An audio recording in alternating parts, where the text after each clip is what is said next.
Muy buenas noches. Estamos nuevamente para continuar con este tiempo de predicación, de oración, de alabanzas, que el Señor mismo sea obrando en nuestras vidas, a través de nuestras vidas, intercediendo por el Ecuador, por el mundo, de todo lo que está sucediendo, y que el Señor nos dé la sabiduría, el discernimiento espiritual para que nosotros podamos responder como hijos de Dios de lo que Él está haciendo. Entonces damos gracias a Dios por este tiempo. Vamos a empezar orando al Señor. Padre, te damos gracias por esta noche. Señor, queremos pedirte, Señor, por nuestro país Ecuador, por los ministros, por el presidente Lenín Moreno.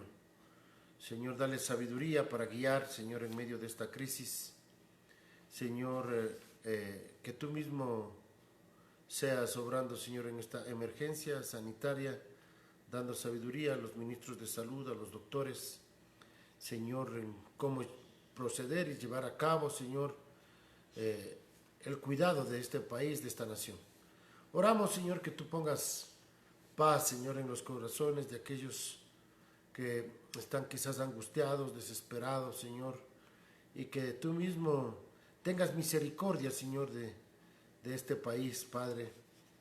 Rogamos para que tú obres. Señor, también oramos por Italia, España, Estados Unidos, Señor, por todos nuestros amigos allí en Texas, que tú seas, Señor, obrando en sus vidas, protegiéndoles, Señor, para que tú seas glorificado, Señor, en este tiempo. Oramos por tu iglesia, Señor, que tú pongas, Señor, hombres, mujeres, Señor, para predicar tu palabra, para llevar el mensaje, Señor, de salvación a todos aquellos que estarán, Señor, necesitando en este tiempo de esperanza, consuelo, de salvación, Padre. En esta noche te pedimos que tú obres en nuestras vidas, Señor, y que podamos, Señor, servirte a ti. Úsanos, Señor, con tu Espíritu Santo. Llénanos, Señor, danos de tu poder, de tu sabiduría, facilidad de palabra, de nuevo, Señor, para poder, Señor, expresar tu palabra en esta noche, Señor. Que tú seas hablando a cada uno de los corazones en esta noche, que escucharán este video, esta transmisión, Señor, para que tu nombre sea puesto en alto, Padre. En el nombre de Jesús oramos. Amén.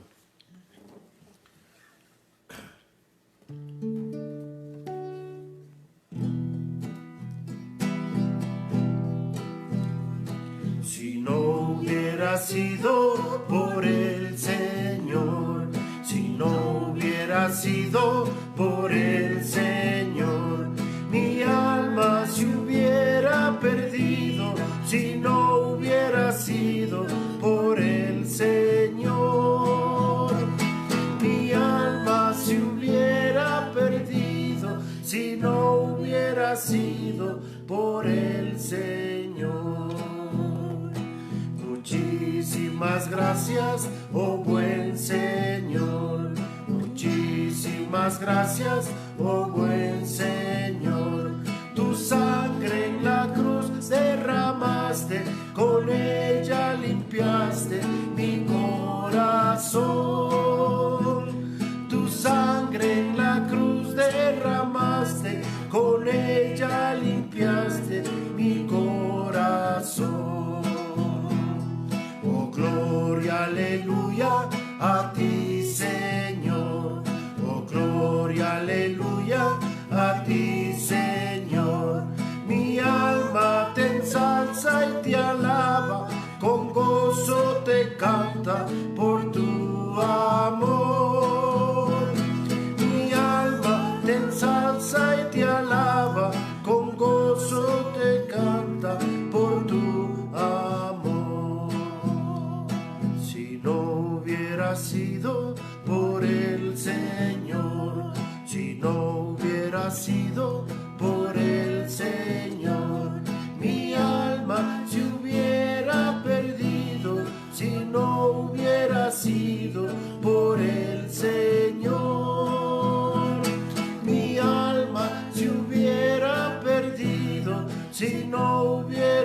escogido por el Señor. Amén. Damos gracias a Dios porque Él toma la iniciativa. Siempre Él toma la iniciativa para salvación. Él es el que hace posible que la salvación llegue a todo el mundo. El plan de Dios ha sido que todas las naciones le conozcan. Dios le prometió a Abraham allí en Génesis capítulo 12, versículo 3, que en tu simiente serán benditas todas las familias de la tierra. Y luego en Génesis 12, 28 dice que todas las naciones serán benditas. Y en Gálatas 3:16 explica y dice que, y no dice y a sus simientes como si hablase de muchos, sino dice y a su simiente, la cual es Cristo. Cristo vino para bendecir a las naciones, a las familias, y queremos que este video, esta transmisión pueda ser de bendición para aquellos que no conocen a Cristo. Y les pedimos que aquellos que conocen a Cristo compartan este mensaje del Evangelio con aquellos que no conocen.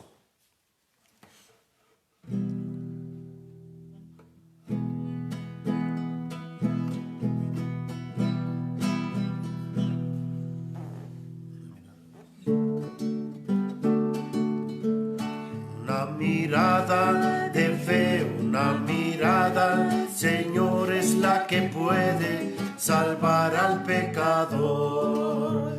Una mirada de fe, una mirada, Señor, es la que puede salvar al pecador.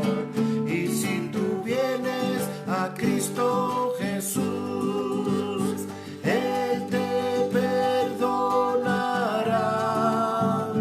porque una mirada de fe es aquella que puede salvar. Y si tú vienes a Cristo Jesús, Él te perdonará, porque una mirada de fe es aquella que puede salvar. Otra vez, una mirada de fe, una mirada al Señor es la que puede salvar al pecador. Una mirada de fe, una mirada al Señor es la que puede salvar al pecador. Y si tú vienes a Cristo Jesús, Él te perdonará, porque una mirada de fe es aquella que puede salvar. Y si tú vienes a Cristo Jesús, Él te perdonará, porque una mirada de fe es aquella que puede salvar. Simplemente una mirada de fe, de confianza, de creer que Jesús murió por ti, puede hacer la gran diferencia entre el cielo y el infierno. Que en esta noche podamos entender esta realidad.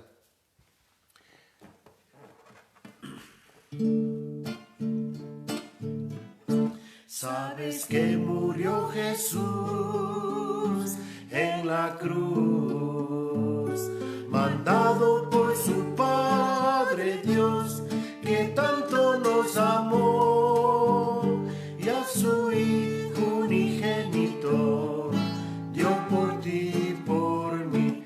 Pero no solo murió, resucitó, y creo que el vivo está, vive en mi corazón y me ayuda a vencer con su gran poder.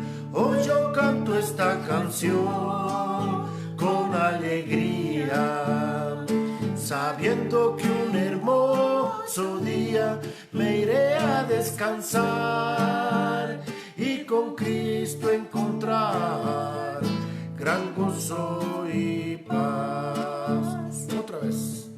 Sabes que murió Jesús en la cruz, mandado por su Padre Dios, que tanto nos amó, y a su Hijo unigénito dio por ti y por mí. Pero no solo murió, resucitó, y eso sé que el vivo está, vive en mi corazón y me ayuda a vencer con su gran poder. Hoy yo canto esta canción con alegría, sabiendo que un hermoso día me iré a descansar y con Cristo encontrar gran gozo y paz. Su gran gozo y paz, su gran gozo y paz. Gracias a Dios porque Él tiene un mensaje para traernos paz, para traernos, en realidad, traernos a nosotros bendición. Y en esta noche vamos a continuar estudiando las señales del Señor Jesús que Él hace para que la gente pueda creer en Él. En realidad el Señor nos ha dado todas las evidencias de que Él fue el Mesías. Estamos estudiando Juan y empezamos leyendo siempre Juan capítulo 20, que nos indica cuál es el propósito del libro de Juan, por qué Juan escribió este libro, por qué el Señor hizo las señales que hizo para que la gente pueda creer. Dice Juan capítulo 20, versículo 30 y 31, dice: hizo además Jesús muchas otras señales en presencia de sus discípulos, las cuales no están escritas en este libro. Pero estas señales se han escrito para que creáis que Jesús es el Cristo, el Hijo de Dios, y para que creyendo tengáis vida en su nombre. Aquí aprendemos de que el Señor Jesús hizo estas señales para que la gente pueda creer. Y Juan, el apóstol Juan, está interesado de que todo el mundo pueda conocerle a Él, que todo el mundo pueda creer en Él, que todo el mundo pueda reconocerle a Él como el Mesías. Y hablábamos lastimosamente del pueblo de Israel, a pesar de todas las señales, los milagros que Él hizo, ellos no creyeron que Jesús fue el Mesías, no creyeron que Jesús era el Dios encarnado. Y es más, por eso le crucificaron al Señor Jesús, porque él dijo ser el Hijo de Dios, el Cristo, y para ellos eso fue una blasfemia y por eso le crucificaron. Pero todas estas cosas sucedieron como estaba ya escrita en los profetas, que el Mesías sería crucificado, moriría, y eso está en Isaías capítulo 53, donde nos muestra de que Él vendría para llevar nuestros pecados en su ser. También el Salmo 22 nos muestra ya proféticamente de que Jesús venía para morir, ser sepultado y resucitar. Y en realidad eso es lo que el apóstol Juan nos quiere mostrar a nosotros, que la vida de Jesús, sus acciones, sus hechos, nos muestran de que Él es el Mesías. En esta noche nos toca justamente estudiar la señal de la alimentación de las 5,000 personas. Entonces vamos a abrir nuestras Biblias en Juan capítulo 6. Juan capítulo 6, vamos a leer del 1 hasta el versículo 15. Dice, después de esto Jesús fue al otro lado del mar de Galilea, el de Tiberias, y le seguía gran multitud porque veían señales, las señales que hacían los enfermos. Y ahí pueden subrayar en su Biblia la palabra señales, ¿verdad? Les explicaba que la palabra señales tiene que ver con que apunta hacia algo, ¿verdad?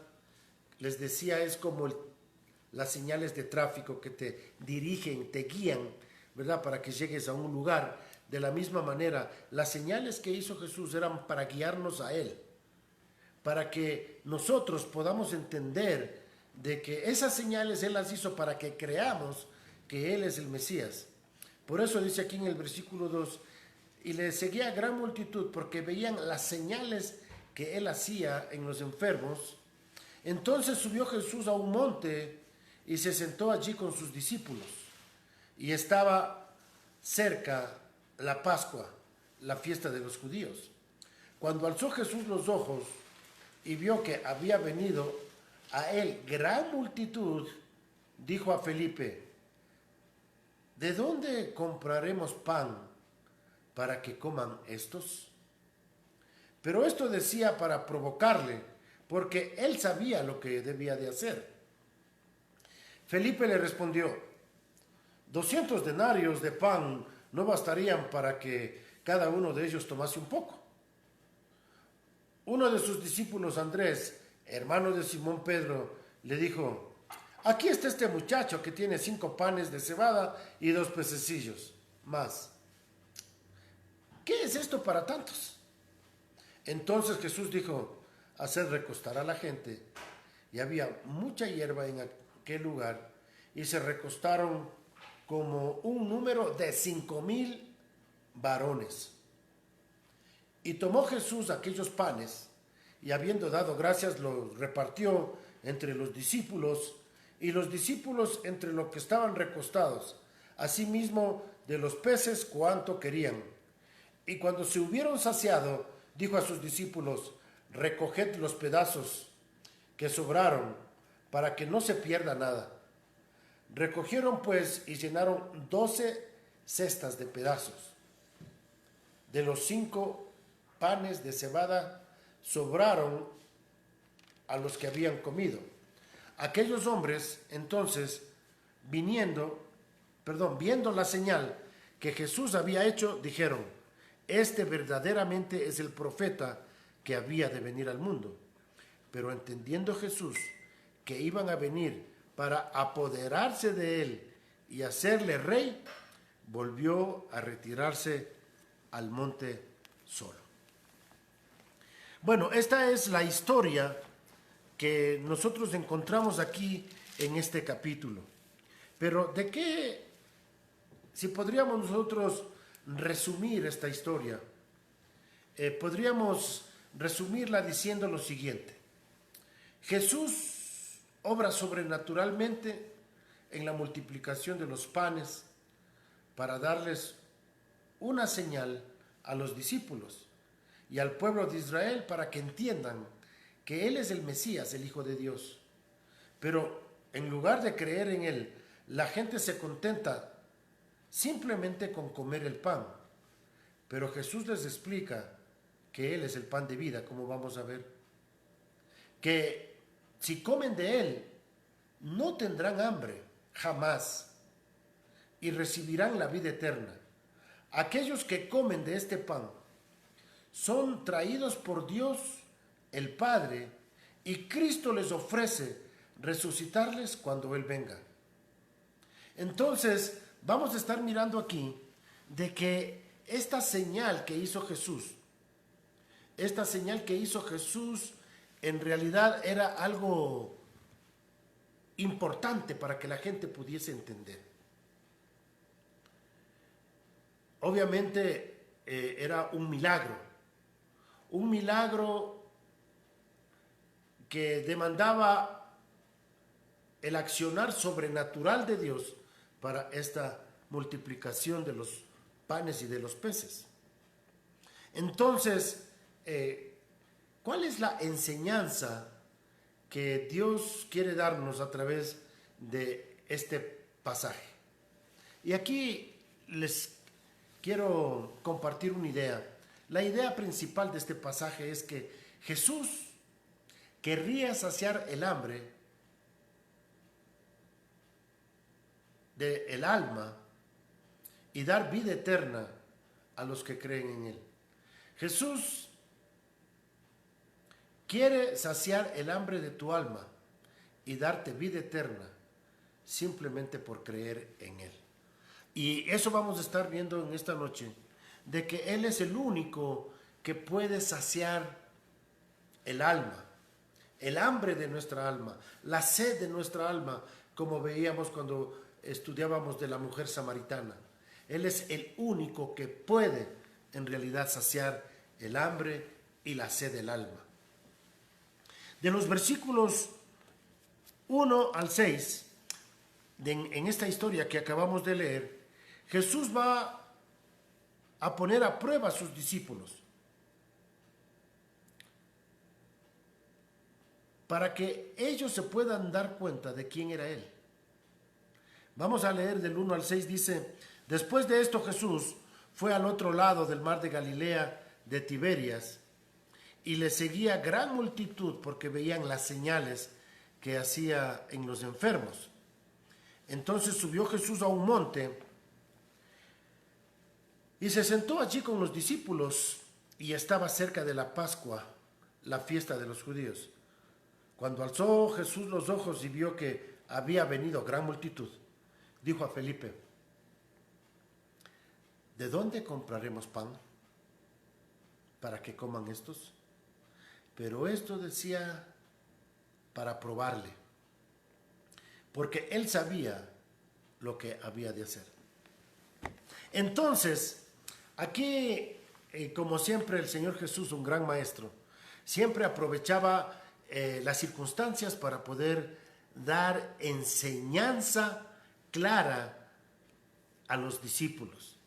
Entonces, al mirar que venían las multitudes, obviamente, como dice aquí, el Señor Jesús ya había hecho muchas señales y la gente le empezó a seguir a donde Él iba para ver las señales que Él hacía. Pero al mirar esta multitud, que vimos que era más de 5,000 personas, habían solo 5,000 varones, entonces el Señor Jesús miró y pensó: bueno, tenemos que darles de comer a ellos, pero voy a probarles, voy a ver qué dicen mis discípulos, a ver qué piensan ellos. Aunque Jesús obviamente sabía, pero Él quería probar, que los discípulos se dieran cuenta en qué estaban confiando ellos. Y por eso Él va a hacer esta pregunta. Y esta pregunta que le hace aquí a Felipe: ¿de dónde compraremos pan para que coman estos? Entonces, obviamente, Jesús dijo esto para probarles, ¿no? Jesús dijo esto para probarles. Él dice aquí que Él sabía lo que tenía que hacer. Mis queridos amigos, Dios sabe lo que Él tiene que hacer. En este momento que nosotros estamos pasando por esto de la pandemia y muchos que estamos encerrados en las casas, Dios sabe lo que Él tiene que hacer. Él sabe perfectamente. Pero Él está probando nuestros corazones para ver dónde están, en qué estamos confiando. Si en realidad estamos confiando en Dios, estamos confiando en que Él nos dará la salida de esta situación en la que estamos. ¿Cuál es la salida que Él nos va a dar? El Señor quiere que nosotros empecemos a clamarle a Él, a orar, a leer la palabra de Dios, a entender cuáles son las promesas que Él tiene. En realidad Él tiene muchas promesas para su iglesia. Él ha prometido que Él va a venir a buscar a su iglesia. Y nosotros estamos esperando que en cualquier momento Él pueda llegar a buscar a su iglesia. Y dice en Primera de Tesalonicenses, el capítulo 4, de que nosotros vamos a estar con Él. Pero que es necesario que todas estas cosas estén pasando. Y en Mateo 24 nos dice que esto que estamos pasando es simplemente los principios de dolores, nada más. Entonces, en realidad, eso es lo que el Señor tiene todo, como decimos nosotros, fríamente calculado. Él sabe todo lo que va a pasar. Él está en control absoluto de todo. Él es soberano. Me gustó la definición de uno de los teólogos, R.C. Sproul, acerca de la soberanía de Dios. Y él decía que Dios es soberano y que Él está en control absolutamente de todo, hasta del último átomo existente en este mundo. Porque si nosotros pudiésemos suponer de que Dios no tendría el control de un átomo, por ejemplo, si Dios no tendría el control de un átomo, ese átomo se convertiría en un grano de arena. Ese grano de arena se convertiría en una piedrita. Esa piedrita se convertiría en una roca. Esa roca se convertiría en un planeta y ese planeta podría destruir el universo. Así que en realidad eso es lo que Dios nos quiere comunicar, que Él está en control absoluto y Él está en control del virus, del coronavirus famosísimo. Él está en control. Él está llevando todas las cosas conforme a lo escrito en su palabra, conforme a sus propósitos. Entonces, la palabra de Dios sí nos dice que en los postreros tiempos, cerca de la venida del Señor, va a haber justamente pestes, pandemias, plagas. Y nosotros tenemos que darnos cuenta de que Dios está llevando a cabo un plan. Ahora, lo impactante de todo esto es que es a nivel mundial, ¿no es cierto? Es a nivel mundial. Entonces, y el Señor Jesús está probándonos de la misma manera que probó a Felipe. A ver, dime, Felipe, ¿cómo vamos a poder dar de comer a estas personas? Y vamos a leer la respuesta de los discípulos al Señor Jesús a esta pregunta. Y vamos a leer del versículo 7 al 9. Dice, Felipe le respondió, 200 denarios de pan no bastarían para que cada uno de ellos tomase un poco siquiera. Entonces, fíjense, una de las maneras que nosotros respondemos es de acuerdo a nuestros pensamientos humanos, a nuestra iniciativa humana para poder resolver los problemas. Acudimos a las matemáticas, a los cálculos, ¿no es cierto? A nuestros propios cálculos. Obviamente nuestros cálculos son limitados. Nuestros cálculos son limitados. Nosotros no podemos construir en nuestras propias fuerzas. Nosotros no podemos hallar las soluciones. Fíjense en que justamente los hombres están tratando de buscarle soluciones a los problemas que estamos teniendo. Y claro, cada vez parece que mientras más va pasando los días, más nos vamos hundiendo y más vamos perdiendo la esperanza y parece que la economía se va hundiendo más y más. Y conozco de hermanos de que en realidad están pasando por necesidades en este momento. Entonces, nosotros tenemos que reconocer que en nuestras propias fuerzas, en nuestros propios pensamientos, nosotros no podemos solucionar los problemas. Dios quiere que aprendamos a confiar en Él, no en nuestros propios cálculos, en nuestras matemáticas, sino en las promesas de su palabra. Quizás tú te encuentras en problemas, quizás matrimoniales, quizás económicos, quizás laborales, y tú estás haciendo cálculos para saber cómo poder salir de esto. Pero el Señor quiere que tú confíes en Él, en sus promesas. Vamos a leer Romanos capítulo 4. Romanos 4 nos muestra una gran lección de Abraham, de cómo él confió en las promesas de Dios. Romanos 4, 18 al 21 dice: Él creyó en esperanza contra esperanza, para llegar a ser padre de muchas gentes, conforme a lo que se había dicho, así será tu descendencia. No se debilitó en la fe al considerar su cuerpo, que estaba ya como muerto, siendo ya casi de 100 años, o la esterilidad de Sara, de la matriz de Sara. Tampoco dudó por la incredulidad de la promesa de Dios, sino que se fortaleció en la fe, dando gloria a Dios, plenamente convencido de que era también poderoso para hacer todo lo que había prometido. Abraham creyó que Dios era poderoso para hacer todo lo que había prometido.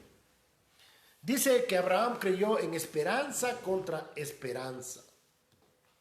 Eso quiere decir que Abraham, a pesar de que él era viejo, casi de 100 años, y su esposa Sara ya pasada de la costumbre de las mujeres y también estéril, él continuó creyendo.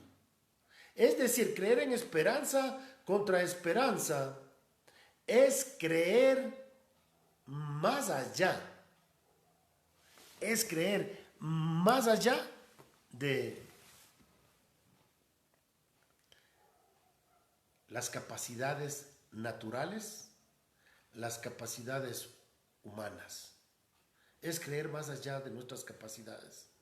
Es creer en las promesas de Dios.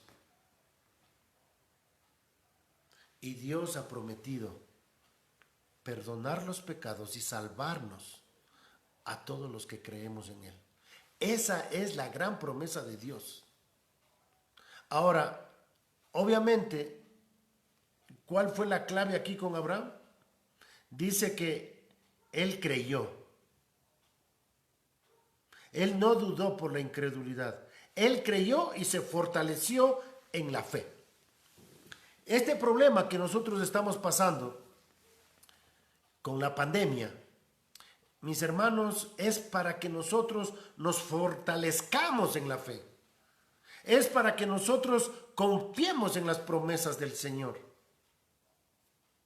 Eso ya sale de nuestras manos. Nosotros no podemos hacer nada. Debemos acudir a las promesas del Señor.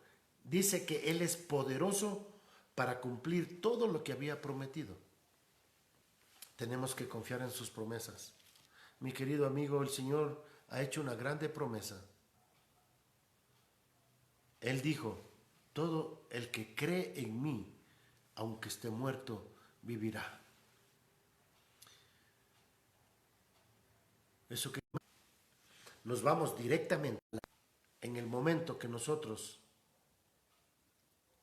creemos, en ese momento nos vamos a la presencia del Señor. Entonces, los cálculos que nosotros hacemos para resolver los problemas, en realidad no es una buena opción. Felipe se puso a hacer números y dijo: no, pues esto no va a alcanzar. Veamos qué dice otro de los discípulos, versículo 8. Uno de sus discípulos, Andrés, hermano de Simón Pedro, le dijo: aquí está un muchacho que tiene 5 panes de cebada y 2 pececillos más. ¿qué es esto para tantos? Y aquí Andrés está siendo sarcástico. Señor, aquí hay más de 5,000 personas, pero bueno, déjame decirte, aquí hay un niño que tiene 5 panes y 2 peces. ¿Qué te parece? ¿Alcanzará para toda esta multitud? Eso es ser sarcástico, ¿no?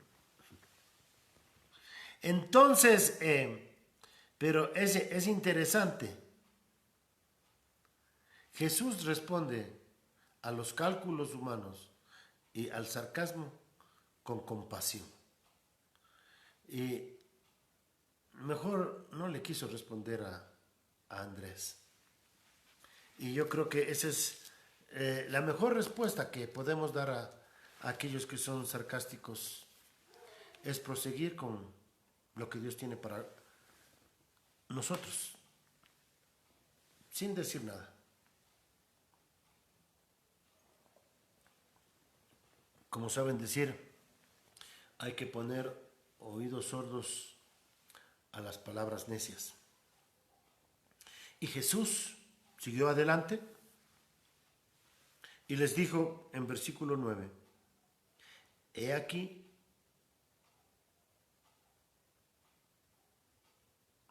haced recostar a la gente. Y había mucha hierba en aquel lugar, y se recostaron como en un número de 5,000. El Señor Jesús les dice, bueno, muchachos, vamos a organizarnos aquí. Ya he escuchado sus opiniones, ahora nos vamos a organizar. Por favor, hagan sentar a la gente. Y dice, y tomó Jesús aquellos panes, y habiendo dado gracias, los repartió entre los discípulos, y los discípulos entre los que estaban recostados. Asimismo, de los peces, cuanto querían. Entonces repartió. El Señor Jesús les llamó a los 12 con una canasta cada uno,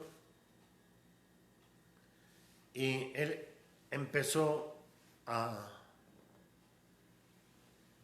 darles después de haber, dice aquí, dado gracias. Después de haber dado gracias, lo repartió entre los discípulos. Y aquí viene, mis hermanos, algo que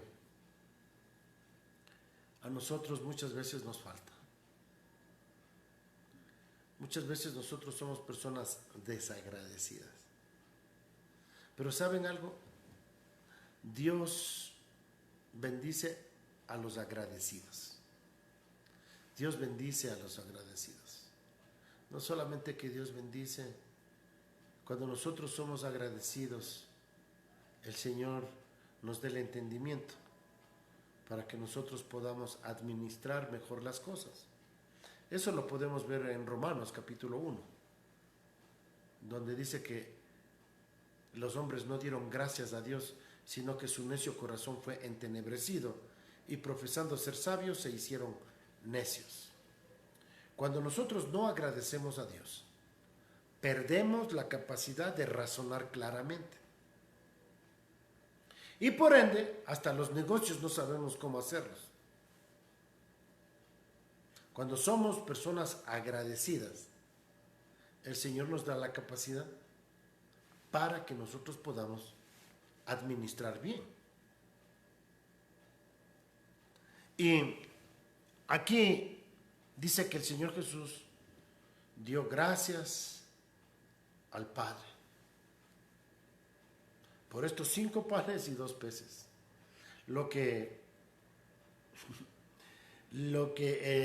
La ironía de Andrés, y ya me imagino a Andrés cuando el Señor Jesús tomó esos 5 panes y esos 2 peces y oró al Señor. Me imagino a Andrés pensando, ¿y ahora qué va a hacer?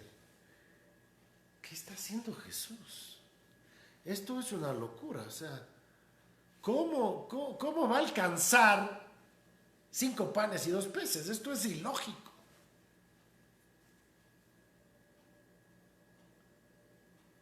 El Señor Jesús muchas veces nos lleva a hacer cosas ilógicas, porque lo estamos haciendo confiando a que el Señor, dice aquí, manifestará su gloria. Manifestará su gloria. Entonces, los discípulos empezaron a repartir los panes y los peces con una canasta cada uno, y el Señor Jesús promete en su palabra suplir nuestras necesidades. Tenemos que aprender a confiar. En estos tiempos que estamos viviendo, quizás muchos de nosotros estamos experimentando necesidades y tenemos que aprender a confiar. Yo quiero que leamos Filipenses capítulo 4, versículo 19, para que nosotros veamos cómo Dios suple, llena, dice, y esto me impactó a mí cuando leí en el Filipenses 4, 19, dice así, en la Reina Valera, dice, mi Dios pues suplirá todo lo que os falta conforme a sus riquezas en gloria. El Señor pues suplirá todo lo que os falta conforme a sus riquezas en gloria. En el griego dice, el Señor llenará todo lo que ustedes necesitan conforme a sus riquezas en gloria. Y me gusta esa palabra llenará, porque tiene que ver una palabra en griego ahí, pleró, que quiere decir que Él lo satura y te da hasta que se desborde y que se riegue. ¿Cuántos creemos en esa promesa? Que el Señor suplirá todas nuestras necesidades conforme a sus riquezas en gloria. Y eso era justamente lo que los discípulos iban a experimentar en esta parte de la historia, donde ellos empiezan a repartir. Empiezan a repartir el pan. Y en realidad, muchos de nosotros, en lugar de confiar en Dios, ponemos la vista en las personas, ¿verdad? Justamente estoy leyendo un libro en cuanto al matrimonio y vemos ahí que muchos de los problemas matrimoniales es porque tenemos altas expectativas en la otra persona. Y en lugar de mirar a Dios, estamos pensando que el cónyuge, el esposo o la esposa, tiene que satisfacer nuestras necesidades. Y en realidad el Señor Jesús es el que satisface las necesidades. No es nuestro cónyuge. Los problemas que nosotros tenemos es porque tenemos expectativas equivocadas. Pensamos que el otro tiene que llenar mis necesidades.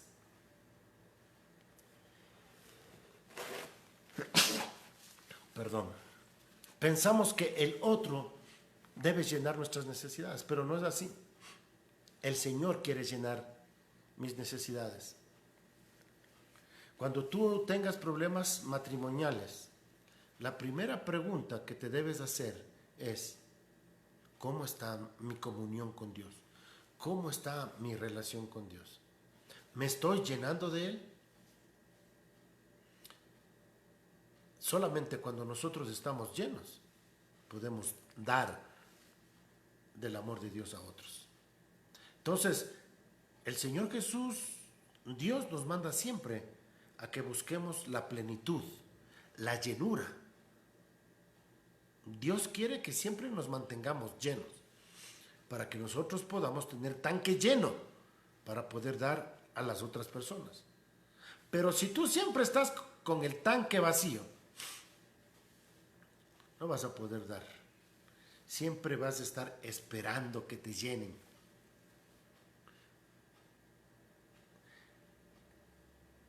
Cuando el Señor Jesús nos llena a cada uno de nosotros, podremos nosotros dar a los otros.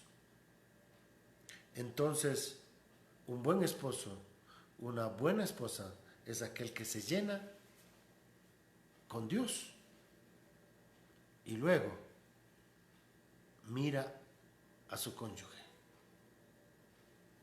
El Señor Jesús estaba lleno. Él tenía una comunión con el Padre y Él podía dar y brindar, porque todo lo que del Padre Él tomaba, lo transmitía. Y de esa manera simplemente nosotros nos convertimos en canales del amor de Dios para que se pueda dar a los otros. Entonces, Jesús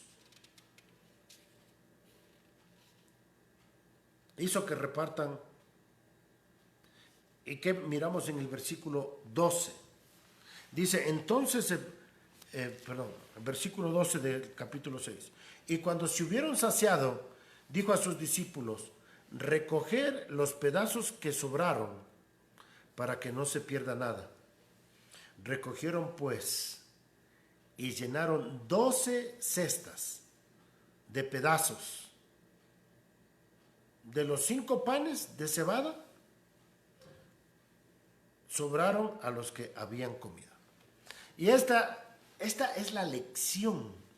Me encanta esta parte de la historia, porque esta es la lección para los discípulos.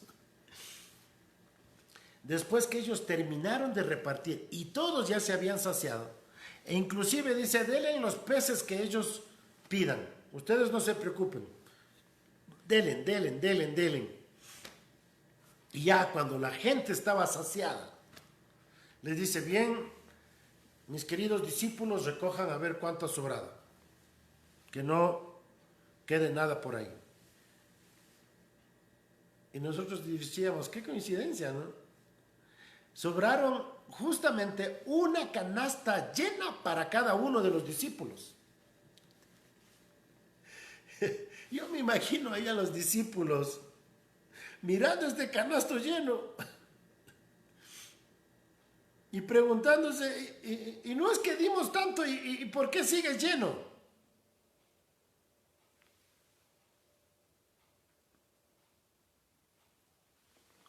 Aquí hay un principio para nosotros. La enseñanza que nosotros tenemos es que cuando Jesús provee, la canasta siempre va a estar llena. Así la repartamos y la demos a otros. Cuando Jesús provee, la canasta siempre va a estar llena. Así nosotros la repartamos y la demos a otros. ¿No les parece esto fabuloso, mis hermanos? Amigo que me escuchas, el Señor quiere llenar tu vida para que tú puedas compartir con otros. Y el Señor quiere mantenerte lleno. Y ese es el desafío. El Señor Jesús siempre a sus hijos nos dicen, sed llenos del Espíritu Santo. Sed llenos del Espíritu Santo. Busquen la plenitud de Dios. El Señor no quiere que nosotros vivamos simplemente a medias, medios llenos, medio tanque, medios llenos, medios vacíos, quejándonos siempre por lo que nos falta. El Señor quiere llenarnos. Nosotros somos los que nos limitamos a nosotros mismos. Nos limitamos para ver qué podemos conseguir en nuestras propias fuerzas. Las canastas se llenaron, una para cada apóstol. Y cuando Jesús provee, siempre va a estar llena la canasta. Hay una historia en Primera de Reyes, capítulo 17, versículos 10 al 16, donde nosotros vemos de que había una viuda que asimismo Dios hizo un milagro e hizo que la vasija que ya ella tenía vacía y se iban a comer el último pan que ellos tenían con su hijo para luego echarse a morir, llega el profeta Elías y le dice: ese pan que se van a comer, denme a mí, tráigame. Y trae la vasija y dice que esa vasija fue llena con aceite y nunca se vació. Sí, les invito a que lean esa historia en sus casas, Primera de Reyes 17, 10 al 16. Lean esa historia y van a ver que Dios siempre provee para aquellos que confían en Él.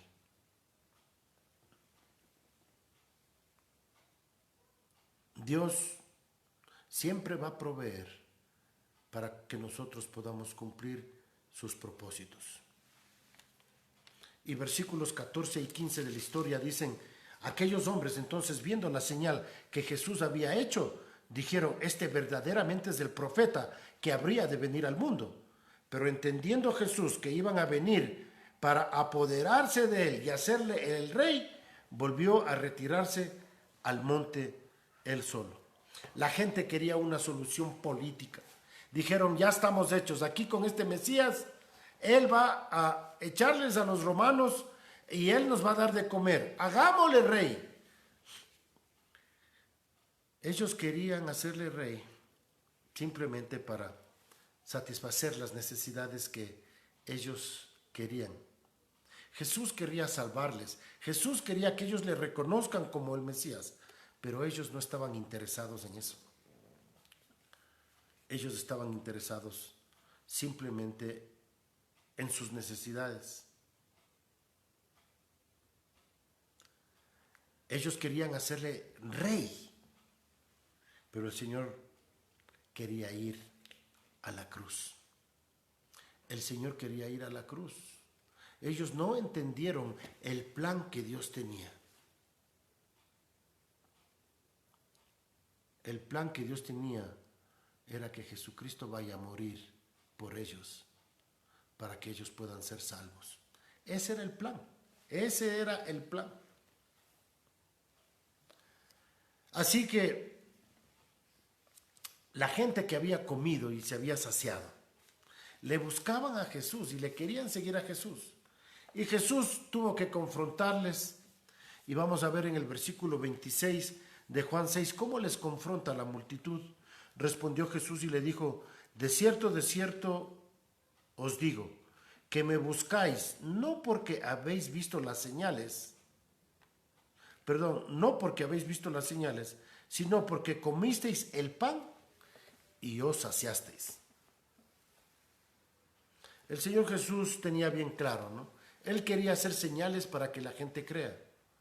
Pero la gente, a pesar de los milagros, a pesar de las señales, ellos no creyeron. Como ya dijimos ayer, los milagros y las señales no producen fe. Ellos lo que tenían era que creer en Él, creer en su palabra. Pero ellos no estaban escuchando con atención lo que Jesucristo les estaba diciendo. Y espero que en esta noche tú estés escuchando con atención, porque estos versículos que vienen a continuación son la explicación de Jesús de por qué hizo este milagro. Y nosotros leemos aquí en el versículo 32. Y Jesús le dijo: de cierto os digo, no os dio Moisés el pan del cielo, mas mi Padre os da el verdadero pan del cielo. Para aquellos que sabemos la historia de Israel, que fue sacado de Egipto, lo sacó al desierto, y en el desierto Dios mismo les dio comer maná del cielo. Y cayó maná, y ellos comieron de ese maná, pero dice la Biblia de que después que ellos comieron volvieron a tener hambre. Y ese es la característica, ¿no? Dice aquí,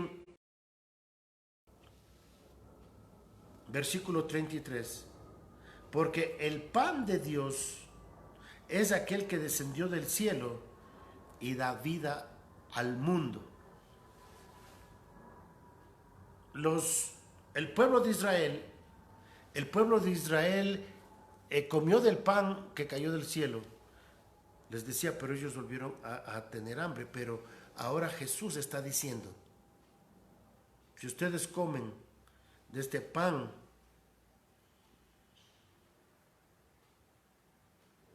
ustedes no van a volver a tener hambre. Leamos eso en versículo 35. Yo soy el pan de vida. El que a mí viene nunca tendrá hambre, y el que en mí cree no tendrá sed jamás. El que en mí cree no tendrá hambre, no tendrá sed jamás. Entonces, el Señor Jesús está diciendo, ustedes, a la gente que le seguía simplemente por el interés, a la gente que le seguía simplemente por el interés, les dice, ustedes me siguen por la comida que yo les doy, pero si comen de mí, no van a tener hambre. Coman y beban de mí para que no tengan hambre y sed. Entonces, Dios quería salvarles a ellos. Fíjense en lo que dice versículo 37 y 38. Todo lo que el Padre me da vendrá a mí, y el que a mí viene no le echo fuera, porque he descendido del cielo, no para hacer mi voluntad, sino la voluntad del que me envió.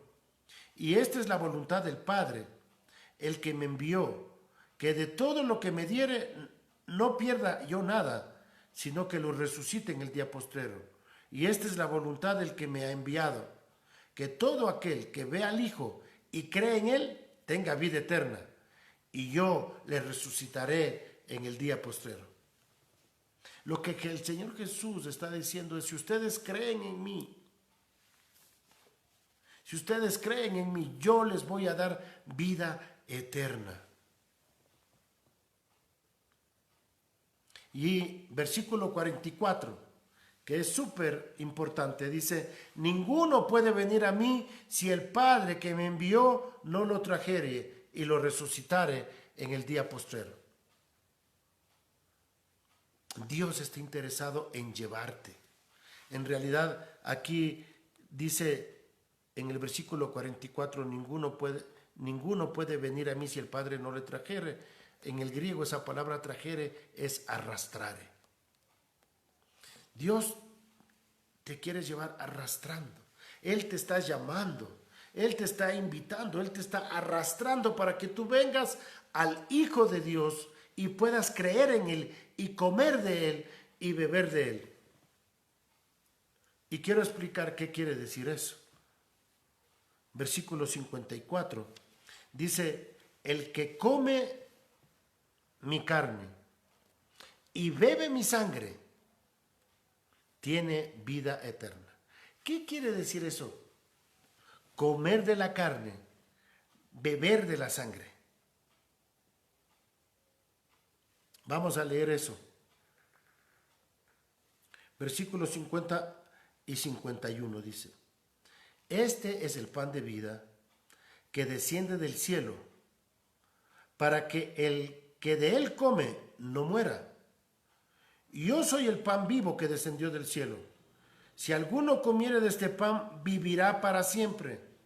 Y el pan que yo le daré es mi carne, la cual yo daré por la vida del mundo. Versículo 53. De cierto os digo, si comen la carne del Hijo del Hombre y beben de su sangre, no tienen vida en vosotros.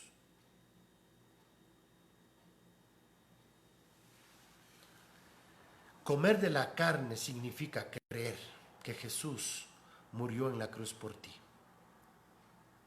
Si tú crees que Cristo murió por ti en la cruz, estás comiendo de Él. Si tú crees que Él derramó su sangre para limpiar tus pecados, estás bebiendo de Él. Comer de la carne es creer que Él murió por ti. Beber de Él es creer que su sangre te limpia de pecado. Por eso el Señor Jesús te está invitando en esta noche a que creas en Él. Una de las cosas que el Señor Jesús dejó instaurado es lo que nosotros conocemos con el nombre de la Santa Cena. Y ahí, fíjate, en 1 Corintios del capítulo 11, el apóstol Pablo nos explica qué es esto de comer el pan y beber de la copa. Dice, pero yo recibí del Señor lo que también os he enseñado, que el Señor Jesús, la noche que fue entregado, tomó pan, y habiendo dado gracias, lo partió y dijo, tomad, comed, este es mi cuerpo, que por vosotros es partido. El pan representa al cuerpo de Jesucristo en la cruz, crucificado en el Calvario. Y el Señor Jesús dice, este pan representa mi cuerpo. Tomen. ¿Qué más dice? Versículo 25. Y asimismo, 1 Corintios 11:25. Y asimismo tomó también la copa después de haber cenado, diciendo, esta copa es el nuevo pacto que por mi sangre, esta copa es el nuevo pacto en mi sangre. Haced esto todas las veces que la bebiereis en memoria de mí. Así pues, todas las veces que comiereis este pan y bebiereis esta copa, la muerte del Señor anunciáis hasta que Él venga. El Señor Jesús te está diciendo, yo vine a morir por ti que eres un pecador. Yo fui crucificado por ti en la cruz y derramé mi sangre para limpiar tu pecado. Ven, come de mí, bebe de mí, cree que yo morí por ti y que derramé mi sangre para limpiar tus pecados. Y dice la palabra de Dios que al tercer día Él resucitó para que tú puedas algún día también resucitar con Él. Te invito en esta noche a creer en Él, a comer de Él, a confiar en Él. De la misma manera que Él hizo la multiplicación de los panes y de los peces de una manera sobrenatural, Él quiere hacer un milagro en esta noche en tu vida. Él quiere hacer algo sobrenatural. Quiere salvarte, quiere darte una nueva vida, quiere darte vida eterna. Te invito para que tú le recibas al Señor. Dile, Señor, gracias por morir por mí en la cruz. Gracias por perdonar mis pecados. Gracias por darme vida eterna. Yo te acepto como el Salvador de mi vida. Ven a vivir en mí. Háblale al Señor. Permíteme orar en esta noche. Padre, gracias te damos por tu palabra. Gracias porque tú nos has enseñado en esta noche que debemos confiar en tus promesas. Señor, y tú has prometido vida eterna a todos aquellos que creen en ti. Señor, y te pido por las personas que están mirando y por las personas que mirarán este video, Señor, que tú traigas a ellos la comprensión de que ellos necesitan de ti, que necesitan hablar contigo, Señor, para pedirte perdón, para apropiarse del perdón de pecados por tu sangre preciosa, Padre. Señor, gracias te damos en esta noche. Sigue obrando, sigue trayendo a personas, Señor, para que crean en ti. En el nombre de Jesús oramos. Amén. Y yo quiero pedirle, si hay alguna persona que quiere conocer más de Jesús, puede escribirme a mi Facebook o al Messenger. Y con gusto estaremos respondiendo a las inquietudes, a sus preguntas, que el Señor mismo sea obrando en sus vidas. Nos vemos el día de mañana a las 9 de la noche. Que Dios continúe bendiciendo sus vidas.